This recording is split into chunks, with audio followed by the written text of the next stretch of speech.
자, 그러면 이제부터는 우리가 그 투페이스 플로우의 모멘텀 이퀘이션을 한번 적용을 한번 해봅시다. 모멘텀 이퀘이션을 적용을 해가지고 어떻게 해서 그 압력 강화를 우리가 예측할 수 있는지 한번 살펴보도록 하겠습니다.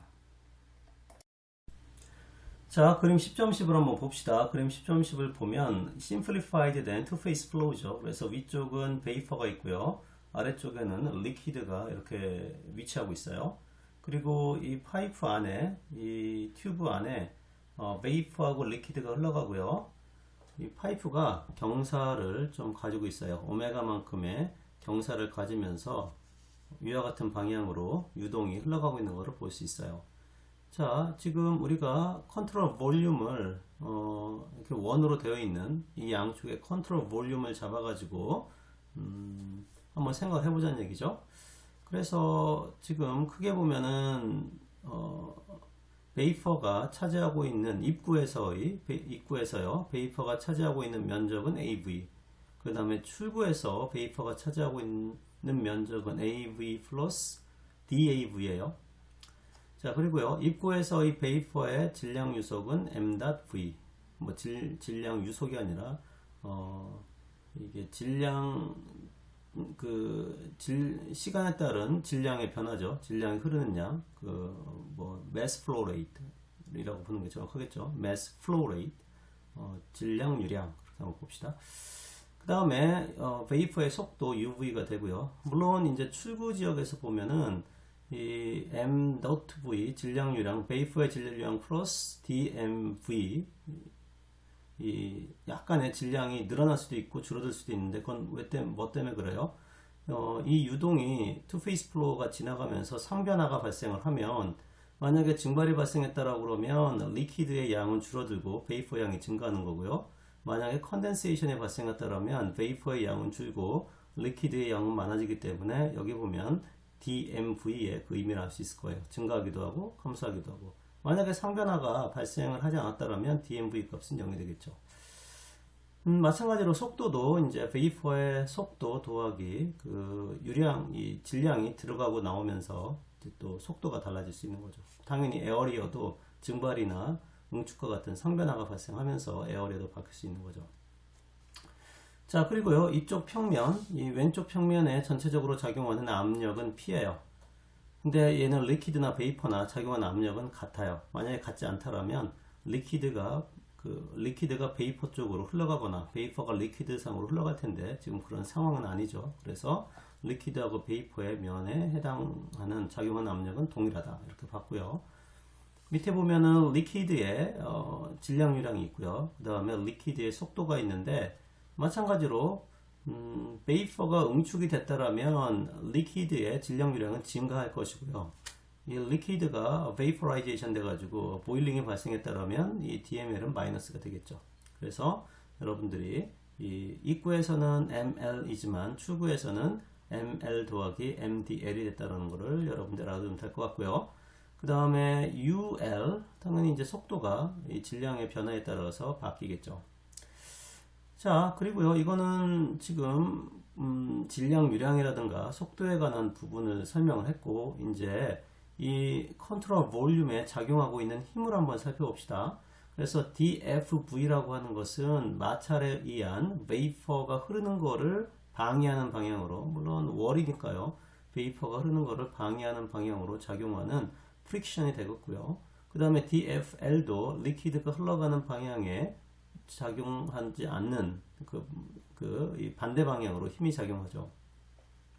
그리고 중요한 게 있는데 여기 보면 DFV가 있고 DFI가 있는데요. 이 I는 인터페이스, 경계라는 뜻의 약자예요. 그래서 리퀴드하고 베이퍼의 경계에서 서로 작용하는 힘이에요. 그래서 크기는 서로 같지만 그 방향이 서로 반대인, 리퀴드가 베이퍼를 밀어주는 힘이거나 베이퍼가 리퀴드를 밀어주는 힘이거나 서로 못 가게 하는 힘이죠. 리퀴드가 가려고 하는데 베이퍼가 못 가게 하는 거고, 베이퍼가 흘러가려고 하는데 리퀴드가 못 가게 하는 그 경계면에서의 그 마찰, 인터페이스에서의 프릭션에 해당되게 되겠어요. 자, 그럼 이와 같은 상황에서 우리가 이 그림을 보고 모멘텀 이퀘이션을 한번 적용을 해보면, 모멘텀 이퀘이션은 뭐죠? 외부에서 작용하는 힘의 총합은 입구에서의 모멘텀하고 출구에서의 모멘텀 차이랑 같다는 거죠. 더 엄밀하게 얘기하면 출구에서의 그 모멘트에서 이 입구에서 모멘텀이죠. 출구에서의 모멘텀에서 입구에서의 모멘텀을 빼준 그 값만큼이 외부에서 작용하는 힘이에요. 그리고 이것을 리퀴드에 따라서 한번 적용해보고 베이퍼의 하나에 따라서 적용을 해봤어요. 뭐 구체적인 내용은 뭐 수업 시간에도 얘기했고요. 10.20이라고 하는 식은 지금과 같은 운동량 보존 법칙을 베이퍼에 적용해 본 식이고요. 그 다음에 10.21식은 운동량 보존 법칙을 리퀴드에 적용을 해본 거예요. 그리고 조금 다양한 몇 가지 쉽게 유추할 수 있는 관계식을 사용하면 10.26식과 같이 우리가 근본적으로 잘 알아야 되는 식이 나오는데요. 10.26식은 결국에는 투페이스 플로우에 있어서의 압력 강화는 마찰에 의한 압력 강화하고요. 그 다음에 수두의 손실, 높이 올라가다 보면 수두 손실에 의해 가지고 압력 에너지가 감소하게 되는데요. 그 압력의 변화하고 이 수두의 손실을 나타내고 있어요. 세 번째는 이 acceleration term 혹은 가속도 텀이라고 하는데요. 주 내용을 보면 알파라는 값으로 되어 있어요. 이 void율하고 dg 거리 변화에 따른 알파가 이렇게 나와 있기 때문에 만약에 dg에 따른 알파의 변화가 없었다면 이 acceleration term은 없을 거예요. 그 얘기는 뭐냐면 상변화가 발생하고 있을 때에만 마지막 텀이 의미가 있어요. 자, 그래서 투페이스 플로우에서의 압력 강화는 마찰에 의한 항, 그 다음에 수두의 변화에 의한 항, 그 다음에 상변화로부터 발생하는 acceleration 텀이 있는데 제일 큰 영역을 차지하는 것은 DPDG friction factor, DPDG friction, 마찰에 의한 압력 강화가 투페이스 플로우의 상당 부분을 차지하고 있기 때문에 우리가 DPDG friction을 정확하게 예측을 하면 마찰에 의한 압력 강화도 전체적인 투페이스 플로우의 압력 강화도 우리가 비교적 정확하게 예측을 할 수 있다는 거예요.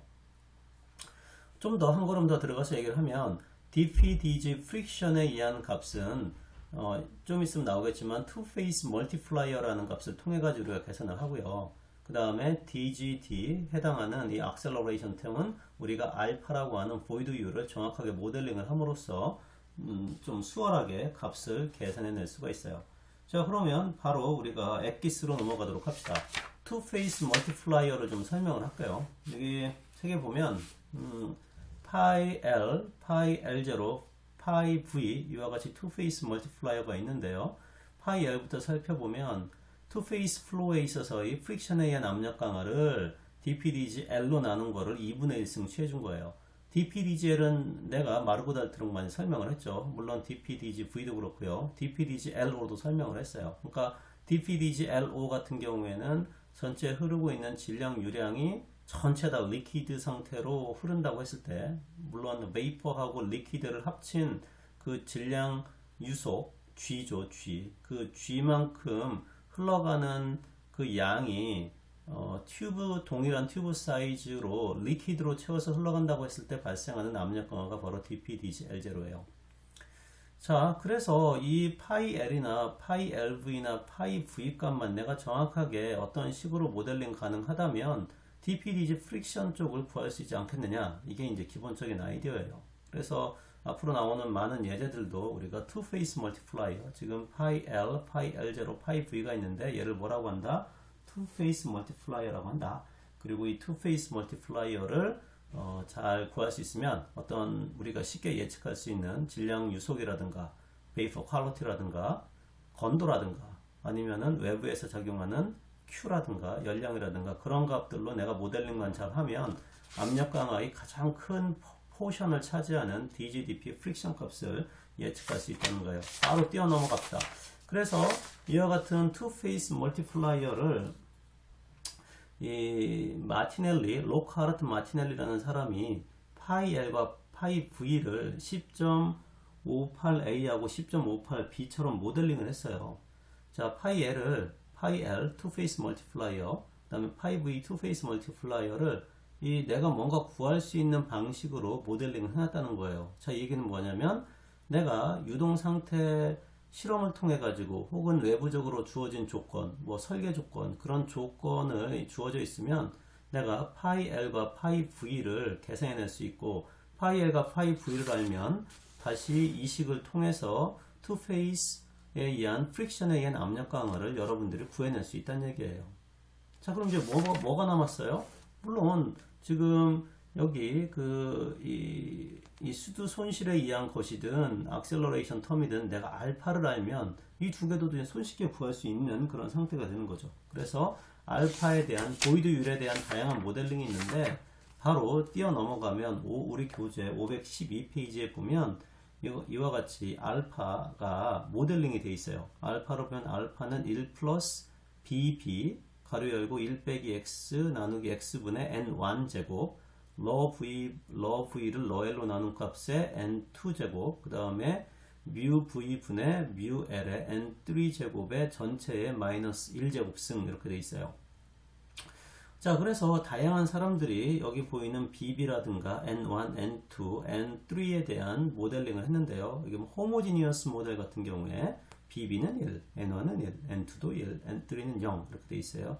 GB 모델, 월리스 세퍼레이티드 실린더스 모델, 로크하르트 마티넬리 모델, 톰 코릴레이션, 바로치 코릴레이션 보면 여러분들이 각각 원하는 그런 모델을 선택을 하면 BB, N1, N2, N3를 여러분들이 각각 대입을 하면 그때 해당되는 내가 건도를 알고 있고요. 세츄레이션 온도를 알고 있으면 여러분들이 그때 해당되는 보이드율을 계산해낼 수 있다는 거예요. 자, 그러면 이제 이 10.3절에 있어서 하이라이트는 이 파이 L과 파이 V 값에 대한 예측 값인데 여기 X는 로크하르트 마티넬리 파라미터예요. 자, 이 로크하르트 마티넬리 파라미터는 실제로 여러분들이 지금까지 배운 거로 보면 단순하게 dp/dg 맨 앞에 있죠. 여기 보면은 dp/dgL을 dp/dg 값으로 해서 2분의 1승을 취한 건데요. 이게 나름 여러분들이 유도도 가능하겠죠. 여기 보면은 dp/dgL은 이렇게 정의되고 dp/dg V는 이렇게 정의되니까 이거를 나눠준 다음에 계산을 해보면 되는데 이것도 이 멀티플라이어 이 마티넬리 파라미터도 모델링을 굉장히 잘 해놨어요. 누가 마티넬리라는 분이 굉장히 잘 해놨는데요. 여기 보면 이 마티넬리 파라미터라고 되어 있는 이 마티넬리 파라미터는 다음과 같이 정의가 되어 있어요. 그래서 XTT는 러 V, 러 L의 0.5제곱, 뮤 L, 뮤 V의 0.125제곱, 1 빼기 X 나누기 X의 0.875제곱 이렇게 하면 여러분들이 마티넬리 파라미터도 구하는 게 가능하다는 얘기예요. 물론 조금 다른 카이TT라는 것도 있는데요. 이 X하고 이건 X는 아니에요. 얘는 카이라고 읽어요. 그리크 문자 카이고요. 얘는 지금 라지 X인데요. 마티넬리 파라미터인데요. 밑에 TT는 터블런스를 의미해요. 터블런스를 의미하는데 여러분들이 마티넬리 파라미터를 구할 때 다시 얘기해서 투페이스 멀티플라이어를 구할 때 마티넬리 파라미터는 여기 주어진 이 마티넬리 모델을 통해 가지고 이 식을 10.78식을 이용해서 여러분들이 구하면 어느 정도 예측이 될 거예요. 자, 그럼 봅시다. 내가 투페이스 플로어에 대한 압력 강화를 구하고 싶어요. 근데 투페이스 플로어의 압력 강화는 세 가지 항으로 구성되어 있는데 가장 도미넌트하게 큰 값을 주는 거는 마찰에 의한 압력 강화라고 그랬어요. 그럼 마찰에 의한 압력 강화를 구하기 위해서는 투페이스 멀티플라이어를 알아야 되는데 그 투페이스 멀티플라이어는 로크하르트 마티넬리처럼 파이 L이나 파이 V가 모델링이 되어 있다는 얘기예요. 그럼 여기는 마티넬리 파라미터는 방금 보여준 결국엔 T 세츄레이션 값만 알고 건도 값만 알면 구할 수 있는 마티넬리 파라미터를 하고요. 그 다음에 C 값을 알아야 되는데 고맙게도 C 값이 테이블 10.1과 같이 C 값이 다 주어져 있어요. 그래서 20, 12, 15 이렇게 주어져 있는데요. 20일 때는 리퀴드도 터블런스, 가스도 터블런스, 리퀴드가 라미나, 가스가 터블런스일 때는 12, 리퀴드가 터블런스, 가스가 라미나일 때는 10, 리퀴드도 라미나, 가스도 라미나일 때는 5 이렇게 여러분들이 사용하면 돼요. 자, 그러면 교수님 언제 리퀴드가 터블런스고 언제 가스가 터블런스입니까? 어떻게 판단합니까? 어떻게 한다고 그랬죠? 바로 레이놀스 넘버 리퀴드 베이스드 레이놀스 넘버가 2000보다 크면 터블런스, 리퀴드 베이스드 가스 베이스드 레이놀스 수가 2000보다 크면 터블런스. 그럼 방금 얘기한 liquid based Reynolds number라든가 vapor based leak number는 어떻게 구한다고 그랬어요? 레이놀스 수는 조금 뭐 책을 왔다 갔다 해서 좀 미안하긴 한데요. 바로 그 로카트 마티넬리 파라미터 설명할 때 바로 여기에서 나왔죠. 어디 보자. 어디 봅시다. 여기 있죠?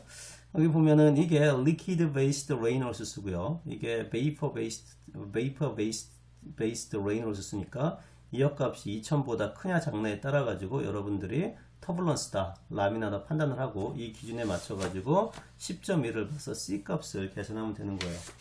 자, 정리해 봅시다. 그러면 여러분들이 이 투페이스 플로우에 있어 가지고 마찰을 구하고 싶다, 마찰 손실을 구하고 싶다. 그러면 세 가지 항이 있구나. 첫 번째 항은 프릭션에 의한 항인데, 프릭션에 의한 항은 내가 투페이스 멀티플라이어를 구하면 계산할 수 있겠구나. 두 번째하고 세 번째 항은 수드 손실에 의한 것과 악셀러레이션 텀인데, 내가 알파 값을 그리고 보이드율을 정확하게 예측할 수 있다면 이 손실값도, 압력 손실값도 예측할 수 있겠구나. 그렇게 판단할 수 있을 거예요. 그래서 10.58과 10.58식을 이용해서 여러분들이 투페이스 멀티플라이어를 구하고요. 아까 보여준 10.91식을 이용해서 보이드율을 구한다면 어떠한 압력 강을 해도 여러분들이 구해낼 수 있을 겁니다.